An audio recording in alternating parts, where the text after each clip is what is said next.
Di antara kewajiban seorang muslim setelah dia mengenal Allah Azza wa Jalla dan dia mengenal agama Islam, yaitu dia mengenal Nabi yang diutus kepadanya, yaitu Nabi Muhammad sallallahu alaihi wasallam.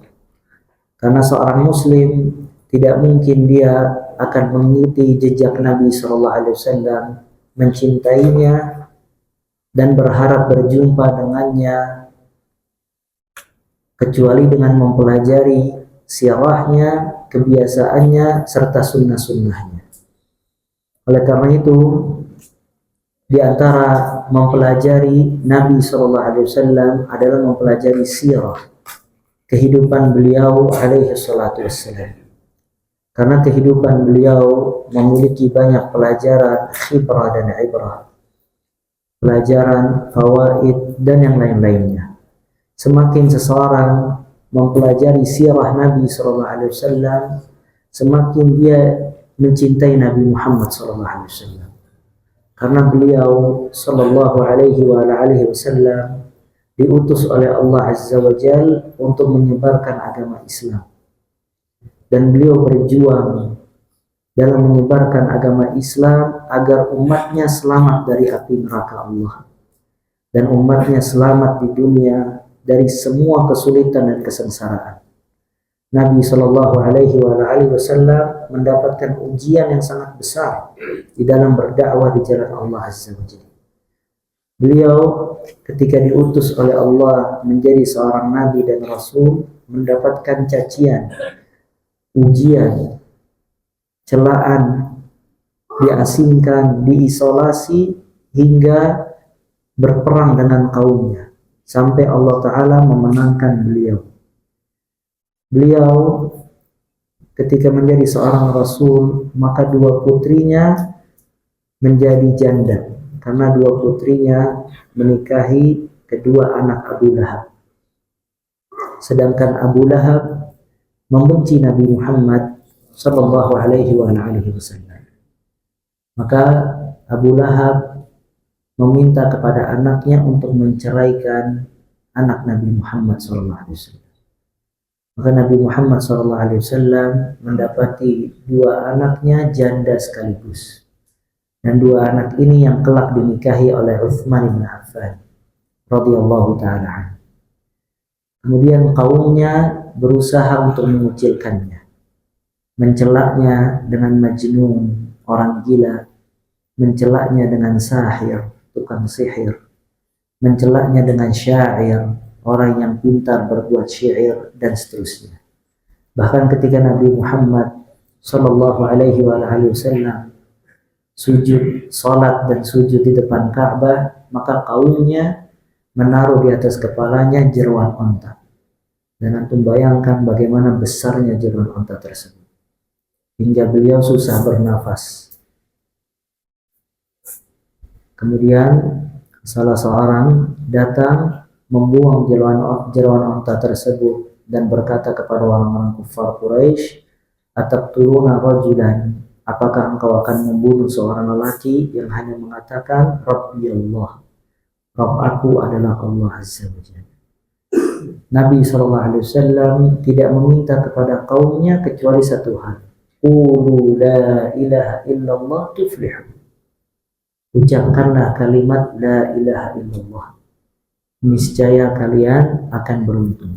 Tapi subhanallah, kaumnya tidak menghendaki untuk mengucapkan kalimat tersebut dan terus berbuat syirik, mempertahankan kesyirikannya dan mempertahankan berhala serta patung-patung.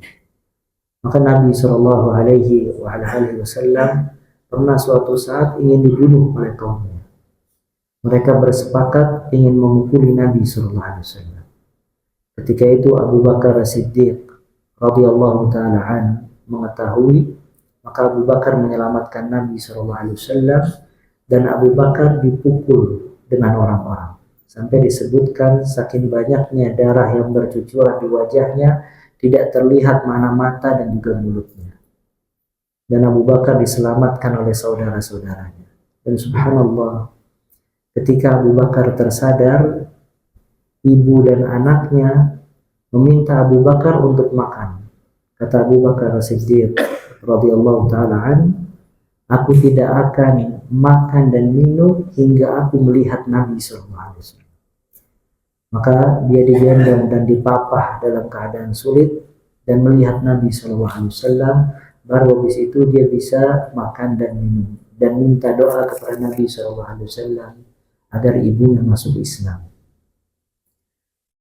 Dan Nabi sallallahu alaihi wasallam dibela oleh pamannya Abu Thalib. Dan pamannya Abu Thalib ditekan oleh orang-orang kufar Quraisy. Disuruh oleh orang-orang kufar Quraisy agar Nabi sallallahu alaihi wasallam diam, tidak berkata apapun juga. Maka Abu Thalib datang kepada Nabi sallallahu alaihi wasallam dan meminta Nabi sallallahu alaihi wasallam untuk diam. Maka kata Nabi sallallahu alaihi wasallam, "Ya ammi, wahai pamanku, kalau seandainya mereka menaruh matahari di tangan kananku dan bulan di tangan kiriku untuk meninggalkan la ilaha illallah, niscaya aku tidak akan meninggalkan la ilaha illallah." Maka pamannya kembali semangat membela Nabi Muhammad sallallahu alaihi wasallam. Kemudian Nabi sallallahu alaihi wasallam diisolasi oleh kaumnya. Kaumnya bersepakat di semua kabilah agar mengisolasi Nabi sallallahu alaihi wasallam, tidak dikasih makan dan tidak dikasih minum, serta tidak ada satupun orang yang berjual beli dengan Nabi sallallahu alaihi wasallam bersama kaum muslimin. Dan subhanallah, sampai disebutkan pada saat itu Nabi sallallahu alaihi wasallam memakan dedaunan, memakan dedaunan. Saking tidak adanya makanan yang bisa dikonsumsi oleh Nabi SAW. Dan subhanallah, lebih berat lagi ujian Nabi SAW. Istrinya Khadijah radhiyallahu taala anha yang membela Nabi SAW mati-matian, maka wafat di tengah perjuangan Nabi Muhammad SAW. Pamannya Abu Thalib yang membela Nabi SAW begitu juga wafat di pertengahan perjuangan Nabi Muhammad sallallahu alaihi wasallam. Sampai Allah Ta'ala memerintahkan Nabi hijrah ke kota Al-Madinah. Dan di kota Al-Madinah ada kaum Ansar yang membela Nabi sallallahu alaihi wasallam. Kemudian di situ terjadi beberapa peristiwa peperangan yang sangat banyak. Perang Badar, perang Uhud, perang Khandaq, perang Tabuk, dan yang lain-lainnya. Dan Nabi SAW mendapati beberapa sahabatnya gugur di medan perang. Dia mendapati Hamzah ibn Abdul Muttalib radhiyallahu taala an, pamannya yang masuk Islam, wafat di tengah perjuangan. Dan dia mendapati Mus'ab ibn Umair, salah seorang sahabat yang berhasil berdakwah di kota Al-Madinah, wafat di tengah perjuangan. Sampai subhanallah, Mus'ab ibn Umair ketika wafat, kain kafannya tidak cukup untuk mengkafani badannya. Kalau ditutup tubuhnya, kakinya terlihat. Dan kalau ditutup kakinya, tubuhnya terlihat. Makanya Sa'ad ibn Abi Waqqas radhiyallahu ta'ala an, beliau mengatakan, sebagian kita setelah takluk orang-orang kufar dan kaum muslimin mendapatkan kemenangan yang sangat besar, kata Sa'ad ibn Abi Waqqas radhiyallahu ta'ala, sebagian kita, yakni sahabat-sahabat, subhanallah, dia wafat dan tidak merasakan nikmatnya kemenangan. Sampai mereka ketika perang memakan dedaunan, hingga kalau mereka buang air besar, azzakumullah, seperti kotorannya kotoran kerbau yang hanya keluar dedaunan. Ya, sampai datang Fathu Makkah, penaklukan kota Mekah. Ketika ditaklukkan kota Mekah oleh Nabi SAW dan orang masuk ke dalam Islam berbondong-bondong, Allah Ta'ala berfirman dalam satu surat, namanya surat An-Nasr. Dinamakan juga surat tentang ajalnya Nabi SAW. Idza jaa nasrullahi wal fath wa ra'aitan nasa yadkhuluna fi dinillahi afwaja fasabbih bihamdi rabbika wastaghfir innahu kana tawwaba. Ketika datang kemenangan dari Allah Azza wa Jal dan penaklukan kota Mekah. Wa ra'aitan nas yadkhuluna fi dinillahi afwaja. Engkau akan melihat manusia masuk ke dalam agama Islam berbondong-bondong. Fasabbih bihamdi rabbika wastaghfir. Ketika engkau telah menyaksikan hal tersebut, maka bertasbihlah kepada Rabb kamu dan meminta ampunlah, innahu kana tawwab. Sesungguhnya dia yang maha menerima taubat.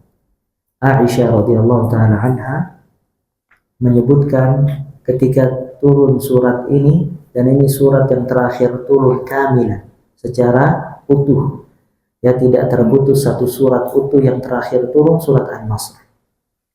Aisyah radhiyallahu taala anha mengatakan Nabi SAW senantiasa membaca di dalam sujud dan di dalam rukuknya, subhanakallahumma rabbana wa bihamdika Allahumma ighfirli. Yata'awwal al-Qur'an. Dia mengamalkan Al-Qur'anul Karim. Maksudnya Nabi SAW selesai perjuangannya.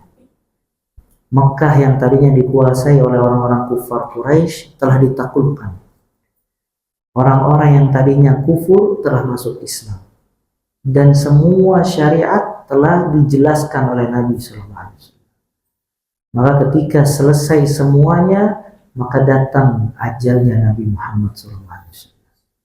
Maka setelah dari penaklukan kota Mekah, kemudian dari haji terakhir Nabi SAW, Nabi senantiasa pulang dan mendapatkan penyakit yang sangat berat. Karena sakitnya Nabi SAW seperti dua orang lelaki. Beliau saking panasnya dan demam yang sangat tinggi, kemudian pingsan. Nanti tersadar, kemudian pingsan, dan terus seperti itu.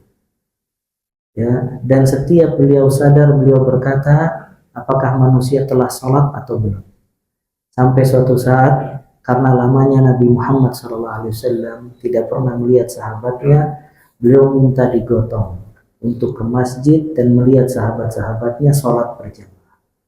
Sampai datangnya terakhir ada kerinduan dari Nabi SAW untuk berjumpa dengan Rabbnya Azza wa Jalla.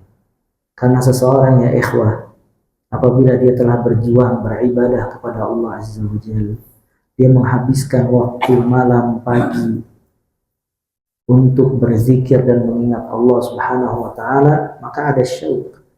Seseorang itu ada kerinduan untuk bertemu kepada Zat yang menciptakan dia. Maka Nabi SAW di akhir-akhir hayatnya sudah ada kerinduan untuk berjumpa dengan Allah Subhanahu wa ta'ala. Sampai sebagian sahabat mengatakan Nabi SAW memilih untuk berjumpa kepada Allah dibandingkan duduk bersama sahabat-sahabatnya. Ya, kemudian beliau pingsan dan tersadar.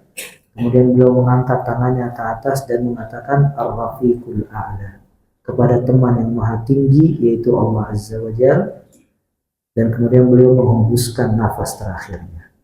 Maka subhanallah ya ikhwah, seseorang kalau dia mempelajari siratul Rasul, sirah Nabi SAW, bagaimana Nabi berjuang untuk umatnya, mengeluarkan dari kegelapan syirik menuju kepada cahaya tauhid, kegelapan bid'ah menuju kepada cahaya sunnah, kegelapan maksiat menuju kepada cahaya ketaatan.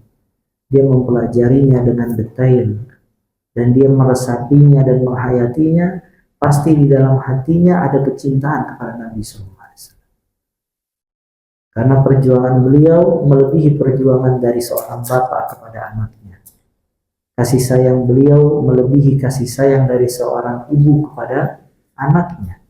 Dan beliau tidak menginginkan kecuali umatnya selamat dari api neraka Allah Azza wa Jalla.